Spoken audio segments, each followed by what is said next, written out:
Let me bring in my guests. Dr. Hema Divakar is the director of Divakar Specialty Hospital in Bengaluru. Dr. Rajesh Parekh is the author of the book, The Coronavirus. Professor Dilip Mavlankar is the director of Indian Institute of Public Health in Gandhinagar. I'm beginning with you, Dr. Hema. We are looking at how various states are doing their part. Some are prepared, some are still having things, some appear to be at sea. They are not really understanding the extent and the scale of the damage that this virus can cause. If I may ask you, are we battle ready, or do you think India can never be because our health infrastructure has largely been in shambles?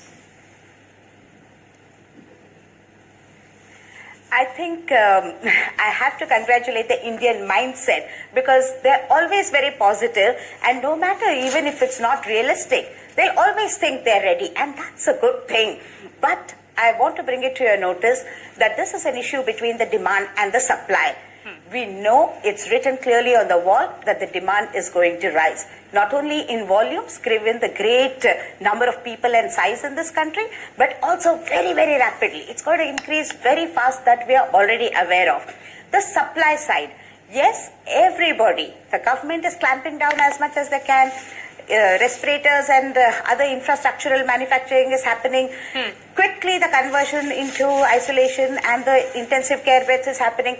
All that is happening, but the capacity building of the healthcare providers, the human resource with the skills and the knowledge of how to take care of these, that is far from. That has to escalate very, very rapidly, because it's just not enough to have the machines out there, how to triage, how to really get the needy into the system for combating this. That is something which we have to really pay attention to, and it was very clear that yesterday everybody were cheering for us, but very soon the public may turn back and say the doctors are not doing enough. Yes. So we need to be prepared to really battle hard, and innovations in India will prove to the world that maybe we will come out with an out-of-the-box idea. We never lose hope.